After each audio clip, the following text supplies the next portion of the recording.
અમારી સમ્રાટ સમાચાર ચેનલ સબસ્ક્રાઇબ કરો, લાઇક કરો, કોમેન્ટ કરો અને જોતા રહો પળે પળના દરેક પ્રકારના સમાચારો. તળાજાના હનુમાનપરામાં બે પક્ષો વચ્ચે લોહિયાણ મારામારી, મહિલા સહિત 5 થી 6 ઇજાગ્રસ્ત, 2 થી 3 ને ભાવનગર રિફર.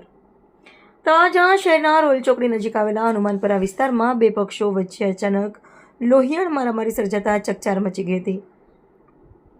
મારામારીમાં મહિલા સહિત બંને પક્ષના અંદાજે 5 થી 6 લોકો ઇજાગ્રસ્ત થયા હોવાનું હોસ્પિટલમાંથી જાણવા મળ્યું છે. ઇજાગ્રસ્તોને તાત્કાલિક સારવાર માટે તળાજા સરકારી હોસ્પિટલ ખાતે ખસેડવામાં આવ્યા હતા, જેમાંથી મહિલા સહિત 2 થી 3 ઇજાગ્રસ્તોને વધુ સારવારની જરૂરિયાત જણાતા ભાવનગર હોસ્પિટલ ખાતે રિફર કરવામાં આવ્યા હતા. બનાવની જાણ થતાં તળાજા પોલીસ તાત્કાલિક ઘટના સ્થળે તેમજ હોસ્પિટલ ખાતે પહોંચી હતી અને પરિસ્થિતિ કાબૂમાં લીધી હતી. સમગ્ર મામલે પોલીસે તપાસ હાથ ધરી છે. હાલમાં બંને પક્ષો વચ્ચે મારામારી કયા કારણોસર થઈ તે અંગેનું ચોક્કસ કારણ સામે આવ્યું નથી. પોલીસ દ્વારા સમગ્ર ઘટનાની તપાસ કરી મારામારી પાછળનું કારણ જાણવા તેમજ જવાબદારો સામે કાર્યવાહી હાથ ધરવામાં આવી રહી છે.